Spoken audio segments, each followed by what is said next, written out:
Good afternoon, everyone.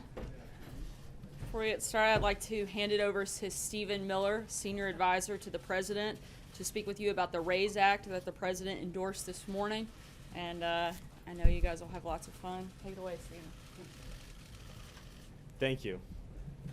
Great to be here today to talk with you about the President's new proposal for immigration reform. I'll just walk through the basics of it, and then we'll take some questions and hopefully be able to answer all of them. So this is the largest proposed reform to our immigration policy in half a century. The most important question when it comes to the U.S. immigration system is who gets a green card. A green card is the golden ticket of U.S. immigration. Every year we issue 1 million green cards to foreign nationals from all the countries of the world, but we do so without regard to whether that applicant has demonstrated the skill that can add to the U.S. economy. And as a result of this policy, in place now for many years, we've seen significant reductions in wages for blue-collar workers, massive displacement of African American and Hispanic workers, as well as the displacement of immigrant workers from previous years who oftentimes compete directly against new arrivals who are being paid even less. So it's a policy that's actually exacerbated wealth inequality in the country in a pretty significant way. So you've seen over time, as a result of this historic flow of unskilled immigration, a shift in wealth from the working class to wealthier corporations and businesses. And it's been very unfair for American workers, but especially for immigrant workers, African American workers, and Hispanic workers, and blue-collar workers in general across the country. At the same time, it's cost taxpayers enormously because roughly half of immigrant-headed households in the United States receive some type of welfare benefit, which I know is a fact that many people might consider astonishing, but it's not surprising when you have an immigration system that doesn't look at questions like skill level or self-sufficiency. And so this proposal has several major historic changes. First, it eliminates so-called chain migration. So right now, what does chain migration mean? It means that if you come into the United States on a green card, and just so we're all clear, a green card gives the recipient lifetime work authorization, the ability to bring in their family members, it gives them a fast track to U.S. citizenship, and with that, all the benefits that come with being an American citizen. And so the individuals right now who are receiving green cards, they can bring in, say, an elderly relative who can immediately go on to public assistance if they become unable to support themselves financially. And then that person can bring in a relative who can bring in a relative who can bring in a relative, and that's why they call it chain migration. And over years, that has massively de-skilled the migrant flow into America and produced all of those effects I'm talking about. So we're proposing to limit family-based migration to spouses and minor children. Additionally, we're establishing a new entry system that's points-based. Australia has a points-based system. Canada has a points-based system. And what will this system look at? It will look at, does the applicant speak English? Can they support themselves and their families financially? Do they have a skill that will add to the U.S. economy? Are they being paid a high wage? The last part's very important because it will help prevent displacement of U.S. workers. So if a company, let's say, they're offering 3 times the median wage, that person will get more points on their application than if they're being offered 2 times the median wage or 1 times the median wage. So all of a sudden, you're putting upward pressure on wages instead of downward pressure, and you're making it very hard to use immigrant labor to substitute for American workers, because by prioritizing higher paid workers, you basically end the practice, more or less, of being able to seek out permanent residents to come in at lower pay. And so that's a major historic change to U.S. immigration policy. The effect of this, switching to a skills-based system and ending unfettered chain migration, would be over time, you would cut net migration in half, which polling shows supported overwhelmingly by the American people in very large numbers. And I'll just conclude by saying that this is what President Trump campaigned on. He talked about it throughout the campaign, throughout the transition, and since coming into office. This is a major promise to the American people to push for merit-based immigration reform that protects U.S. workers, protects U.S. taxpayers, and protects the U.S. economy, and that prioritizes the needs of our own citizens, our own residents, and our own workers. It's pro-American immigration reform that the American people want, that the American people deserve, and that puts the needs of the working class ahead of the investor class. So with that, I would gladly take a few questions. Thank you, Stephen. You talk about the president's agenda and wanting to implement it, but obviously if this doesn't become law, it won't be implemented, and there's already resistance in Congress, specifically from Republicans, even the day that you're rolling out this plan. How do you plan to overcome that? Where are the compromise points for the president and this White House? It's been my experience in the legislative process that there's two kinds of proposals. There's proposals that can only succeed in the dark of night, and proposals that can only succeed in the light of day. This is the latter of those two. The more that we as a country have a national conversation about what kind of immigration system we want and to whom we want to give green cards to, the more unstoppable the momentum for something like this becomes. There's room for change. And for public support is so immense on this, and we just look at the polling data in many key battleground states across the country, that over time you're going to see massive public push for this kind of legislation, because immigration affects every aspect of our lives. It affects our schools, our hospitals, our working conditions, our labor market, our tax base, our communities, and it's a deeply personal issue for Americans. And so you're going to see massive public support for this. And ultimately, members of Congress will have a choice to make.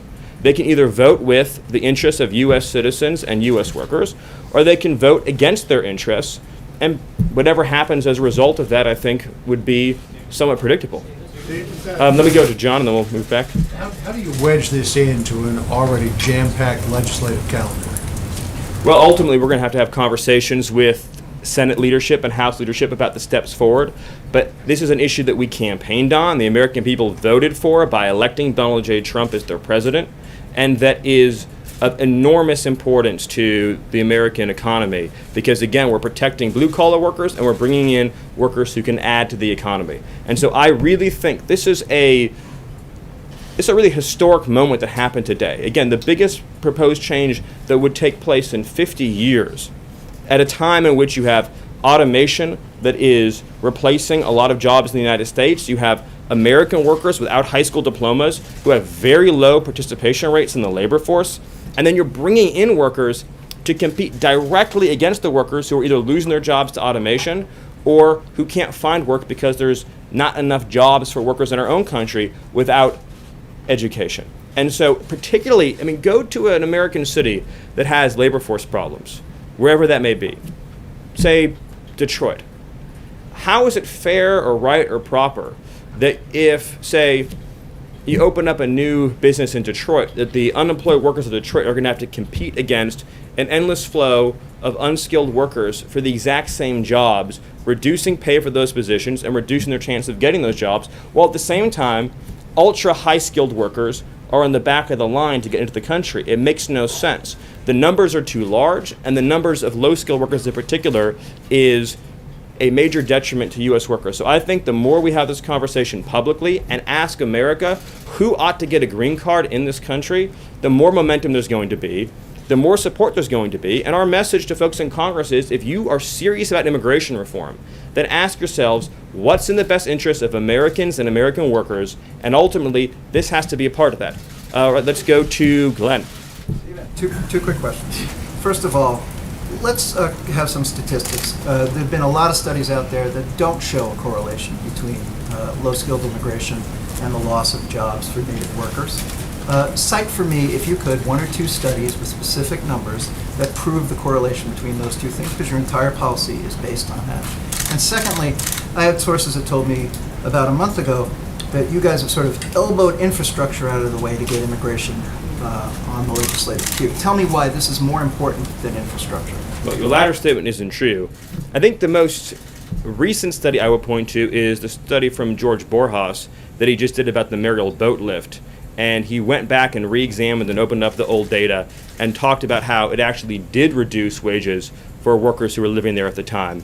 And Borjas has, of course, done enormous amounts of research on this, as has the Peter Kirsanow on the U.S. Civil Rights Commission, as has Steve Camarada at the Center for Immigration Studies, and so on and so forth. Sciences, engineering, and And medicine. right, and their recent study said that as much as $300 billion a year may be lost as a result of our current immigration system in terms of folks drawing more public benefits than they're paying in. But let's also use common sense here, folks. At the end of the day, why do special interests want to bring in more low-skilled workers, and why historically? I'm not asking for common sense. I'm asking for specific. Well, I think it's very statistical clear, data. Glenn, that you're not How asking for many- common how- sense. But no, if no, I could no, just no. answer, if I could just answer your question, Statistics is wonderful. I named, Statistics are not. I named the studies, Let me Glenn. just finish the Look, question. Glenn, Tell me Glenn, the I named the statistical- studies. No, I named the studies. I asked you for a statistic.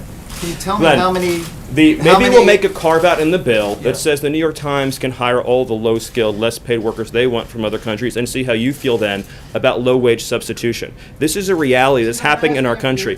No, maybe it's time we had compassion, Glenn, for American workers. President Trump has met with American workers who've been replaced by foreign workers, I'm not and pushing it. I'm asking for ask them how this has affected I their am lives. asking you for a Look number. at, I just told The you. number of low-skilled jobs that Americans might otherwise have. Why?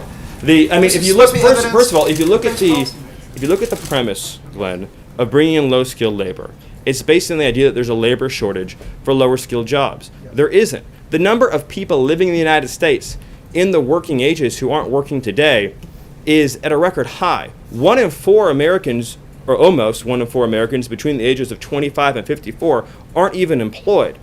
For African American workers, their labor force participation rate who don't have a high school diploma, I guess African American males without a high school diploma, has plummeted some 40 percentage points since the mass wave of unskilled migration began.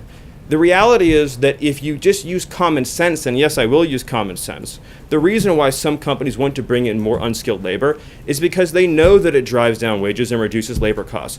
Our question as a government is, to whom is our duty? Our duty is to U.S. citizens and U.S. workers to promote rising wages for them. If low-skilled immigration was an unalloyed good for the economy, then why have we been growing at 1.5% for the last 17 years at a time of unprecedented new low-wage arrivals? It's just the facts speak for themselves. At some point, we're accountable to reality. And on the other hand, like I said, you have ultra-high-skilled workers who are at the back of the line, which makes no sense in the year 2017. Neil, let me go to you. Now Let me go- targeting hold on, let me go to Neil African-American Monroe. male, Here's you a just fairly brought s- up the African-American here's a male fairly simple stat. question. You're now targeting the black unemployment rate that is traditionally and historically higher than the average American. Is that what you're looking at? There's with no this? doubt, and I'll go to Neil, but there's no doubt, and it's very, very sad and very unfair, that immigration policy, both legal and illegal, over the last several decades, has a deleterious impact on African American employment in general, and certainly African American males, and it's been quite tragic. And we as a country have to have a conversation about that. Neil? Okay, so thanks very much. So one of the arguments made against this bill is that large-scale immigration will increase the total number of jobs. Senator Graham, for example, said he wants more immigration to bring in more restaurant jobs, more resort jobs, bed cleaning jobs, and such like. Is it better for this country to have more jobs or higher wages and higher productivity for Americans? Well, I think at the end of the day, President Trump's been clear that he's a pro-high wage president. He ran as a pro-high wage candidate, and that's what this policy will accomplish. At the same time, to the point about economic growth, we're constantly told that unskilled immigration boosts the economy. But again, if you look at the last 17 years, we just know from reality that's not true. And if you look at wages, you can see the effects there. If you look at the labor force, you can see the effects there. And so again, we're ending unskilled chain migration, but we're also making sure that the great inventors of the world, the great scientists of the world, the people who have the next great piece of technology can come into the United States and compete in a competitive application process, a points-based system that makes sense in the year 2017. All right, let me go to you.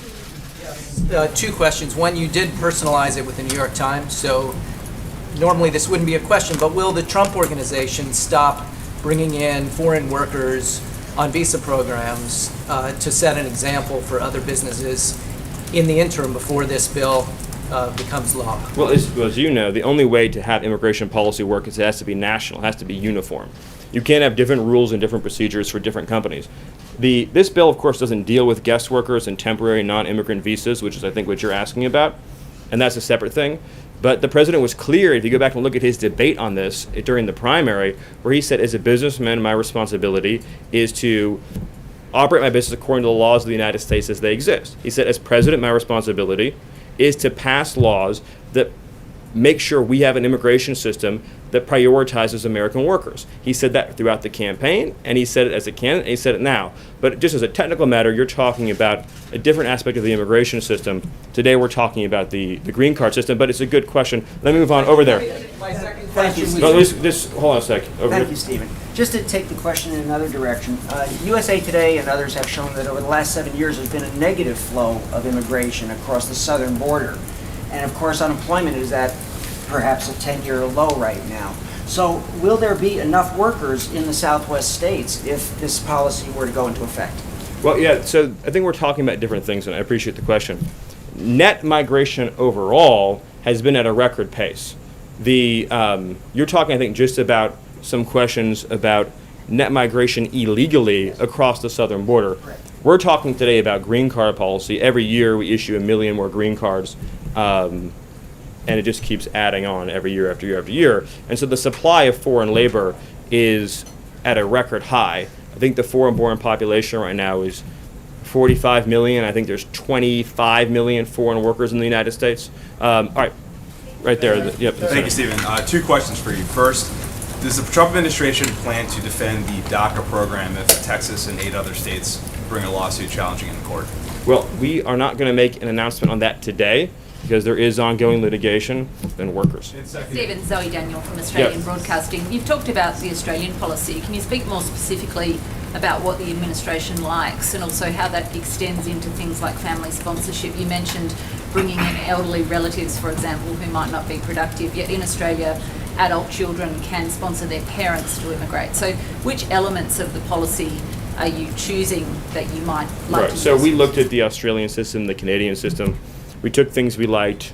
We added things that made sense for America and where we are as a country right now. One of the things I think is most compelling about the Australian system is the efforts to make sure that immigrants are financially self-sufficient and make sure they're able to pay for their own health care and things of that nature. And that's certainly one of the things we took from that. And obviously, the points-based system that Canada has a lot to recommend it. And we took that and we added things that were all new to it, and they're released today, and that make sure that we have a highly competitive application process. Look, there's 7 billion people in the world. And so the question of who gets that golden ticket needs to be a discerning process that makes sense. Again, in an environment in which you have this huge pool of unemployed labor in the United States, and you're spending massive amounts of money putting our own workers on welfare, doesn't it make sense economically to say, let's get our own workers, immigrant and U.S. born, off of welfare, into the labor market, earning a living wage, able to pay into taxes, instead of bringing in lower wage substitutes, while at the same time ensuring that the inventors, the innovators, and the scientists are able to come into our country and add to our economy and our GDP, but not as substitutes for Americans. NBC? Thank you so much.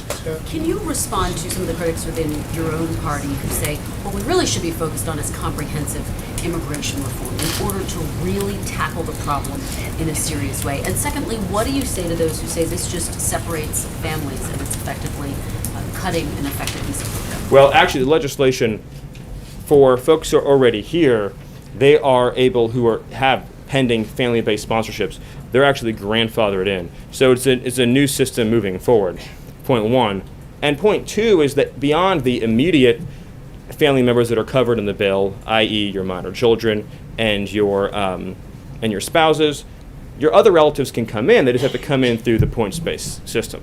And then your first part of your question. About comprehensive immigration reform. Some Republicans say we should be focused on comprehensive immigration reform instead of a sliver of the problem in order to really address the broader root problem of immigration. Well, why not tackle it from that standpoint? Let me ask you a hypothetical, and I mean it in all sincerity.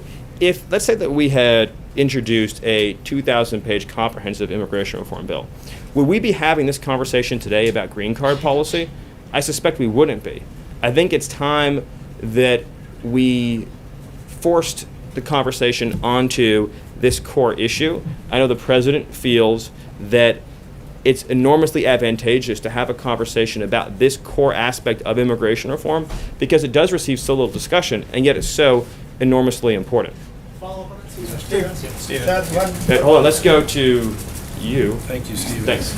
You mentioned lawmakers have a choice to make. Is President Trump going to make this a campaign issue next year?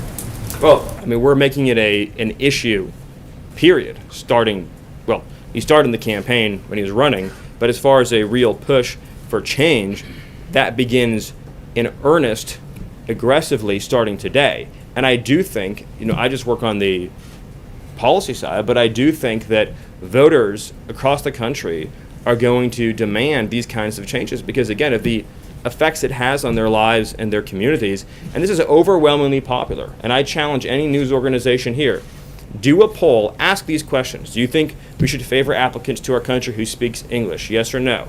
Do you think that we should make sure that workers who come into our country don't displace existing American workers? Do you think people who come into our country should receive welfare or be financially self-sufficient? Do you think we should prioritize people based on skill? Do you think that we should reduce overall net migration? Do you think we should have unlimited family chain migration? You ask any of these questions, look at the polls, look at the results you'll get in your own news organizations, and they'll be very clear. Two for you.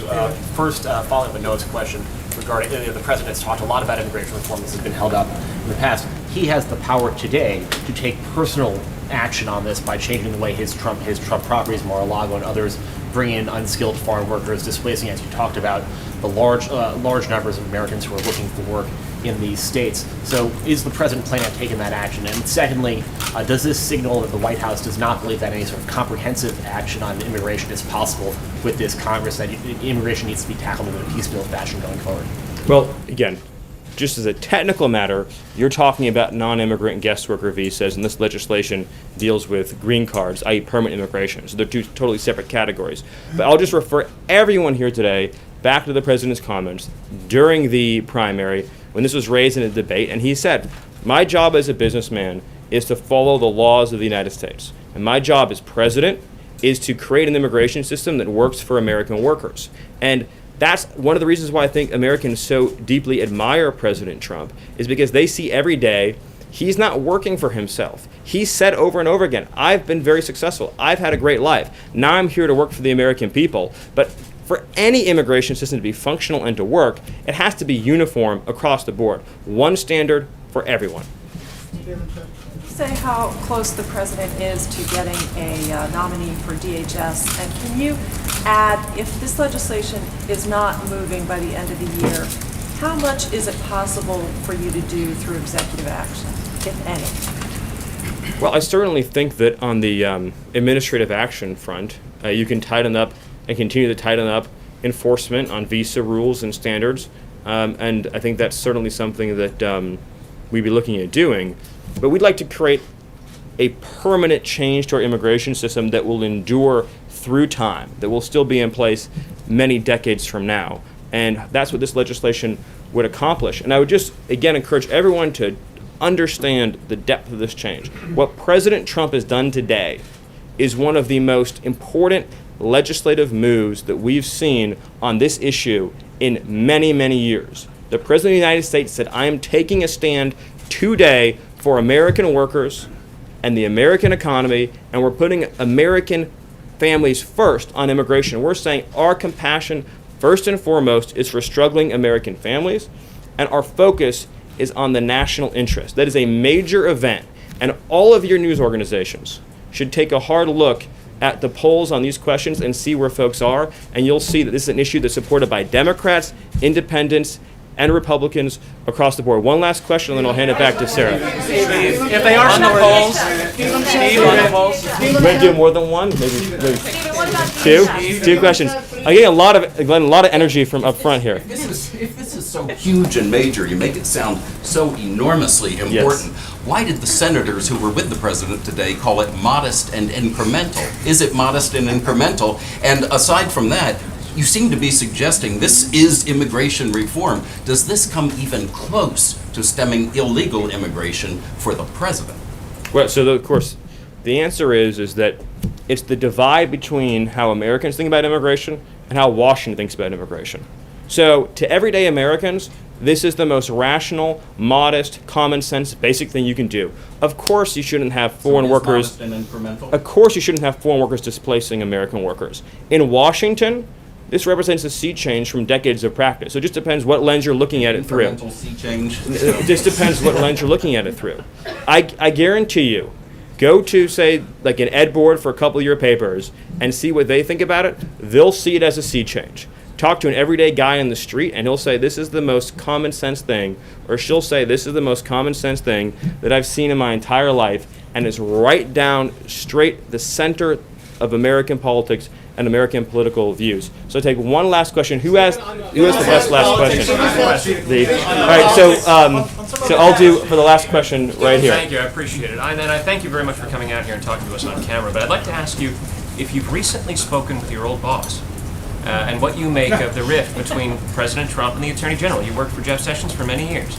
Well, I think Sarah's already spoken about that at length, and that's not why I'm here today. But I think if I remember what she said correctly, I'll say it again, the President has confidence in all of his cabinet and expects them to perform their duties honorably and fully on behalf of the American people. But since the last question is not on the subject at hand, I will take one actual last question on the subject at hand. So I will give, yes. What you're proposing, or what the President is proposing here, does not sound like it's in keeping with American tradition when it comes to immigration. The Statue of Liberty says, give me your tired, your poor, your huddled masses, yearning to breathe free. Doesn't say anything about speaking English or being able to be a computer programmer. Aren't you trying to change what it means to be an immigrant coming into this country if you're telling them you have to speak English?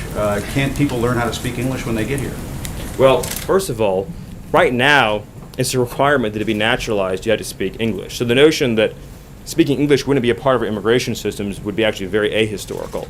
Secondly, I don't want to get off into a whole thing about history here, but the Statue of Liberty is a symbol of liberty enlightening the world. It's a symbol of American liberty lighting the world. The poem that you're referring to that was added later is not actually part of the original Statue of Liberty, but more fundamentally, the history, but more fundamentally, you're saying the that history. That does not represent. I'm saying that what I'm the saying that country the has always notion. thought of I'm as saying the notion that the. immigration coming into this I'm saying the country? notion. I'm sorry. No, that sounds like, Jim, let me ask you a question. That sounds like some national park revisionism. No, The what I'm Statue- asking you the is, Statue of Liberty Jim, has always Jim, been let me ask you a beacon question. of hope to the world, Jim, for people to send Jim, do you their believe- people to this country, Jim, and they're not always going to speak Jim, English, Stephen. Jim, they're not do you always believe- going to be highly skilled. They're not always Jim, going to be Jim, somebody Jim, who- I appreciate your speech. Jim, I appreciate your speech. So let's talk about this. It was a modest. Jim, let's talk about this. In 1970, when we let in 300,000 people a year, was that violating or not violating the Statue of Liberty law of the land? In the 1990s, when it was 500,000 a year, was it violating or not violating the Statue of Liberty law of the land? Was it violating? When it was 700,000 a year. Statue of No, Liberty tell me what in the- years. in the field Tell of me the what Statue of years. Liberty when Tell the me President what called years for deportation? meet. Tell me what years meet Jim Acosta's definition of the Statue of Liberty poem "Law of the Land." So you're saying 1 million a year is the Statue of Liberty number. 900,000 violates it. 800,000 violates it. You're sort of bringing a Jim. press one for English philosophy here to Jim. immigration, and that's never For been Jim. what the United States has been about, Stephen. I That mean, you're, that's but just you're the also basic- your statement's also shockingly ahistorical in another respect too, which is if you look at the history of immigration, it's actually ebbed and flowed. We've had periods of very large waves, followed by periods of less immigration and more immigration, and during the we've had period of immigration right now. The Yeah, president it's- wants to build it's a wall. actually- and you want it's to actually- bring about a sweeping change to the surely, immigration Jim, you don't actually think that a wall affects green card policy. You couldn't possibly believe that, do you? Actually, the notion that you actually think immigration is at a historic law, the foreign-born population in the United States today, With the Jim, new chief of Jim, staff on Monday talking about how border crossings. do you were really, way I out. want to be serious, Jim, do you really at CNN not know the difference between green card policy and illegal immigration? Sir, Are you my really father don't know is a that? Cuban immigrant. He came to this country in 1962, right before the Cuban Missile Crisis, and obtained a green card. Yes, people who immigrate Okay, to this so country Jim- can eventually.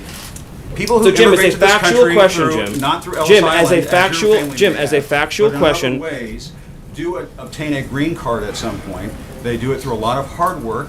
And yes, they may learn English as a second language later on in life. So, but this Jim- whole notion of, well, they could learn, they have to learn English before they get to the United States. Are we just going to bring in people from Great Britain and Australia?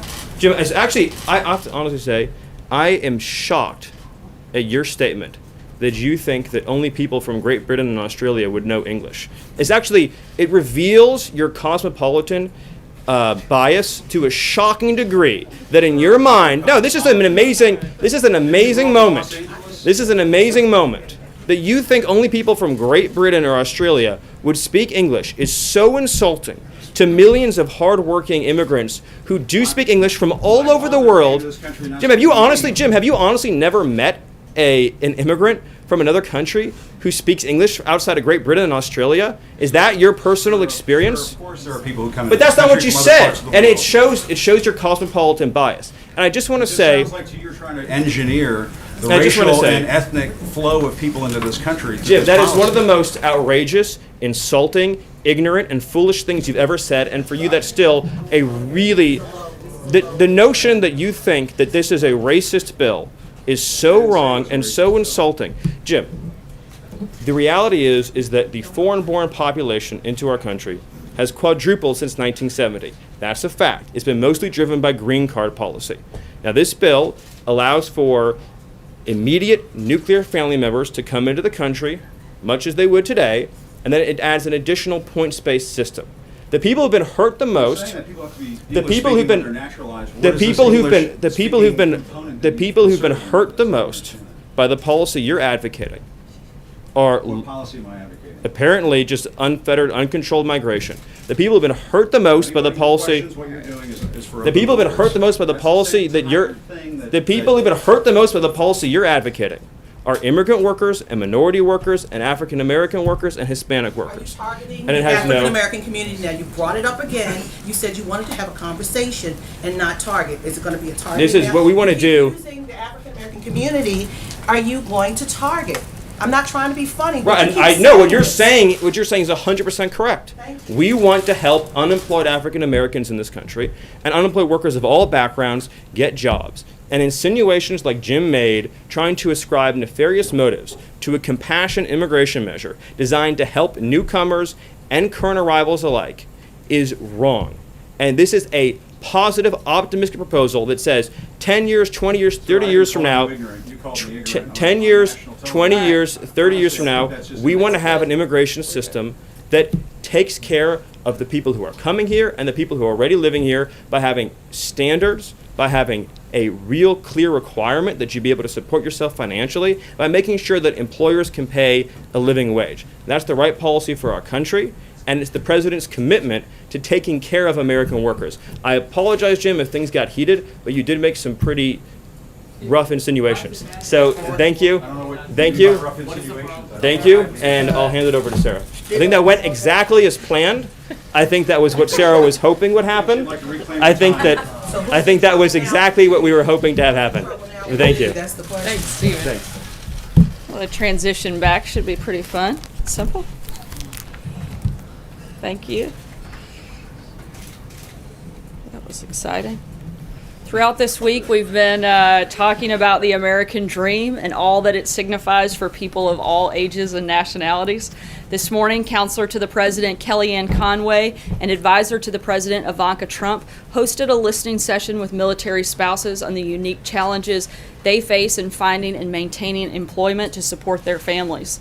And yesterday, we hosted over 100 small businesses for a discussion on how they help to keep the American dream alive for millions of workers around the country. As I mentioned last week, I want to take time to recognize people from around the country that write in and ask the president questions. And today I wanted to read you a special letter to the president from someone who embodies the enterprising and ambitious spirit of America. Frank from Falls Church, Virginia wrote, "Dear Mr. President, it would be my honor to mow the White House lawn for some weekend for you. Even though I'm only 10, I'd like to show the nation what young people like me are ready for. I admire your business background and have started my own business. I've been mowing my neighbors' lawns for some time. Please see the attached flyer. Here's a list of what I have, and you're free to pick whatever you want: power mower, push mower, and weed whacker. I can bring extra fuel for the power mower and charged batteries for the weed whacker, and he'll do that with no charge. Sincerely, Frank." Frank, I'm happy to report back to you that I just spoke with the president. He wanted me to be sure and tell you that you're doing a great job and keep working hard. He also asked me, we found out when we called to let you know that we would be reading this letter to wish you a happy birthday. I think Frank went from 10 to 11 in the time that we received and were able to respond to this letter. And he also wanted me to invite you to spend a morning here at the White House with the groundskeeper. The groundskeeper, we've talked to them, and they'd love to show you how the U.S. Park Service maintains the 18 acres of the White House complex, and he'd love to give you the opportunity to cut the grass in the Rose Garden. It's our responsibility to keep the American dream alive for kids like Frank, immigrants who are already here, and those who dream of immigrating here in the future. And with that, I'll take your questions. On Russia, Sarah? Justin? Does the president believe that white applicants to college are the victims of discrimination? I'm sorry? Does the president believe that white applicants to college are the victim of discrimination? I'm not aware of that opinion at all. I certainly haven't had that conversation or have any reason to. Then can you explain why the Justice Department's Civil Rights Division is devoting its limited time and resources to... Quite an accusatory question, but I'd be happy to respond. The New York Times article is based entirely on uncorroborated inferences from a leaked internal personnel posting in violation of Department of Justice policy. And while the White House does not confirm or deny the existence of potential investigations, the Department of Justice will always review credible allegation of discrimination on the basis of any race. And I don't have anything further on that. Thank you. Why did the president say that he received a phone call from the leader of the Boy Scouts and the president of Mexico when he did not? Did he lie? No, on Mexico, he was referencing the conversation that they had at the G20 summit, where they specifically talked about the issues that he referenced. In terms of the Boy Scouts, multiple members of the Boy Scout leadership following his speech there that day, congratulated him, praised him, and offered quite, I'm looking for the word, quite powerful compliments following his speech, and those were what those references were about. Specifically said that he received a phone call from the president of Mexico. They were actually direct. They were direct conversations, not actual phone calls. So he lied. He didn't receive. I wouldn't say it was a lie. It was. That's pretty bold accusation. It's the conversations took place. They just simply didn't take place over a phone call. That he had them in person. John. Sarah, if I could ask a couple of questions about Russia. Dmitry Medvedev, the Prime Minister, has weighed in on the President's signing of the sanctions, saying that this proves that the Trump administration is, quote, utterly powerless and ends hopes for better ties. What's the White House response to that? Look, this morning the President signed the Countering America's Adversaries Through Sanctions Act. The President favors tough measures to punish and deter the bad behavior of the rogue regimes in Iran and North Korea. And he also sent a clear signal that we won't tolerate interference in our democratic process by Russia. The bill was improved, but Congress has encroached on the power of the presidency, and he signed it in the interest of national unity. We've been very clear that we support tough sanctions on all three of those countries. We continue to do so, and that has certainly not changed, and I think that was reflected in the statements today. One of the finer aspects of the bill and the findings, it stated that Russia did, in fact, try to interfere in the U.S. election. In the President's statement on the signing statement, he did not quibble with that. Is that an indication that he does accept the finding that Russia interfered in our election? The President's already said that himself directly at the press conference in Poland. Other actors may have been involved as well, but he doesn't dispute the fact that Russia was, and he said that in Poland at the press conference that I believe you were present for. One more, you said on Monday that when you had something to say about the Russian action on 755 diplomats, you would say something about it. Do you have anything to say about it today? No, I don't, but when I do, I'll let you know. Kristen. Sarah, thanks. Did President Trump speak with Russia's President Vladimir Putin prior to signing the bill, or at all today? No. That's definitive, that's confirmed. Let me just ask you something about North Korea. General McCaffrey said that I think at some point we are clearly going to take dramatic action short of war against North Korea. Can you respond to that? Do you think that's an accurate characterization? Can you tell us where the administration's thinking is right now when it comes to taking some type of military action against North Korea to stop its provocations? As I've said many times before, we're not going to broadcast our actions, and we're keeping all options on the table. Jordan. Thank you. I'll ask you the question I was going to ask Stephen. The president said in an Economist interview in May, he was asked whether he supports cutting the number of immigrants who can come here legally. He said no. This bill today that he supports would cut the number of green cards issued by half. So when did the president have a change of heart on this issue? I'd have to see the specific reference, but I know that the president has talked pretty frequently about merit-based immigration reform, not just on the campaign trail, but he's been talking about this for years, and I can't comment on a story I haven't seen specifically. Lead to the reduction of total green cards. So, does he have a separate opinion about the number of green cards? I think Stephen spoke pretty extensively on that, and I don't have anything to add beyond that. John? Thanks a lot, Sarah. The president, in signing this sanctions bill today, issued a signing statement. And in that signing statement, he said that the bill is significantly flawed. He said that there are provisions in this bill that are clearly unconstitutional.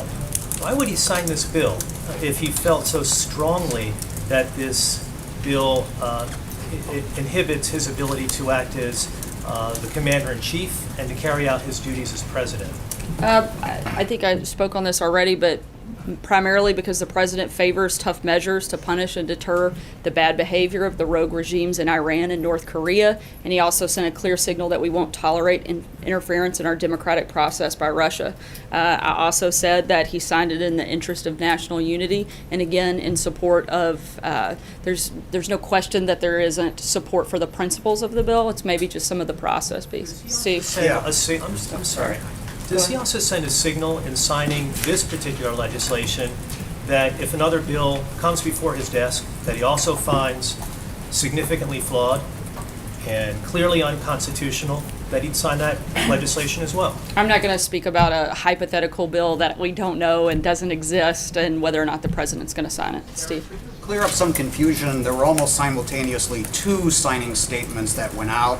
They had slightly different language. Did you intend to send both out, or was There's that a actually mistake? one signing statement and one press statement, so that's the difference. One's more of a legal document that goes with the executive secretary, and the other one's a press document, so that's the difference. I wanted to bring up some unfinished business. When you were named press secretary, because there was so much focus on the other announcement, that day you only had a chance to talk about the job in one question. So I wanted to give you a chance to answer two questions that all of your predecessors have faced. The first one is, what is your overall approach to the job, especially in terms of balancing whether you're serving the president or serving the public? And secondly, do you see any circumstances where it's appropriate to lie from the podium? I'll take the second one first. Absolutely not. I don't think it's appropriate to lie from the podium or any other place. On the first question, I think that the balance, my job is to communicate the president's agenda, the president's message, and answer your questions on that as best that I can, as honestly as I can, and as transparent as I can possibly be at any given moment. Francesca. Sarah, following up on the question about the position, what exactly is Sean Spicer's role in this administration at this point, and how much longer do you expect him to stay on staff? And then something on the signing statement. As he said, I believe that was, a week or so ago. The days all kind of run together now. But he was going to stay on in a transition process through August, and nothing has changed. Because of Anthony Scaramucci leaving? No, nothing's changed at this point. And then on the signing statement, one of the things that it said was that it would drive China, Russia, and North Korea much closer together, these sanctions. Can you elaborate on that? Because yesterday you suggested that China was both an ally and a partner. I don't have anything to comment beyond the signing statement itself. Alexis? Sarah, can I just follow up two questions on DHS? Should we expect that more in September when Congress comes back, a nomination, or is that possible soon? And the second question is, lots of lawmakers, Republicans on the Hill, and the business community have been concerned that the president won't stay focused on tax reform. This is something they really want him to talk about. And you've just introduced immigration, you've got healthcare still hanging. Is the president going to focus on all of those issues in the weeks ahead going into September, or is he really want to showcase just one or two things? As we've said many times before, we can walk and chew gum at the same time, and we can work on a multitude of issues at the same time. In terms of the DHS appointment, I don't have any personnel announcements at this time. John Gizzi? Yeah, thank you, Sarah. This morning, New Orleans Mayor Mitch Landrieu, president of the U.S. Conference of Mayors, took a shot at Tom Homan, the head of the Immigration and Customs Enforcement. On June the 28th, right from that podium, Mr. Homan said, and I quote, most law enforcement officials in cities work with us, but many don't in the largest cities. And that's where criminal aliens and criminal gangs flourish. End of quote. Mayor Landrieu this morning said he's wrong about that. That kind of rhetoric is not helpful, and he added that police officers keep the streets safe, irrespective of immigration status, and do so all the time.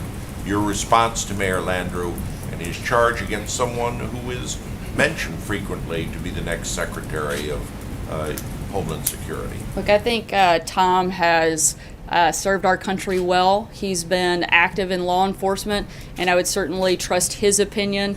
A lot of confidence in him and his ability, having been in a multitude of different positions within law enforcement and been able to see it in a lot of different places, not just one location like the mayor. So I would certainly defer to Tom on this issue. Jim? So then you would you trust him more than you would Mayor Landrieu on that issue? I think that's pretty safe to say, Jim.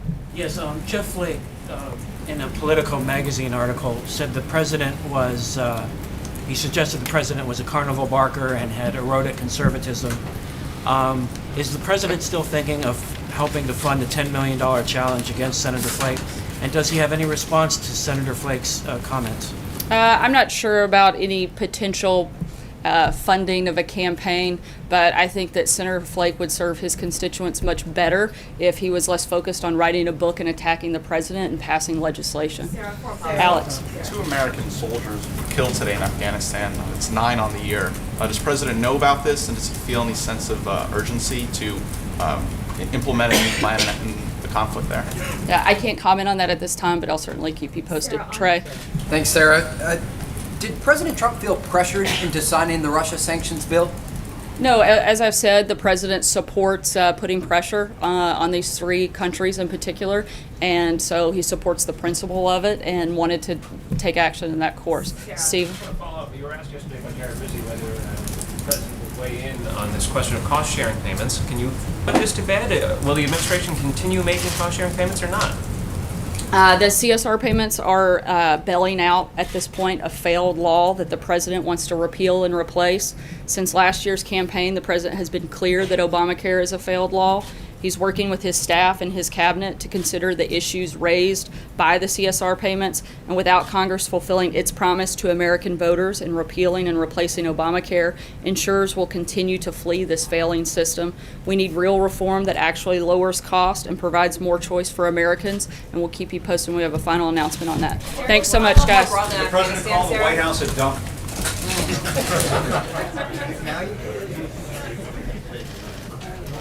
And so of all of us. Chill. I heard you laugh. Stop laughing. That was not funny. It was not funny. That was your question. Which question? Yours?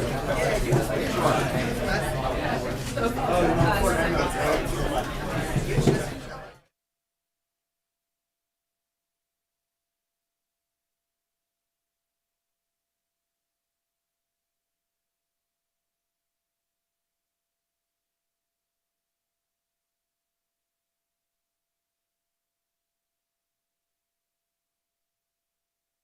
Excuse me, sorry ladies, I didn't mean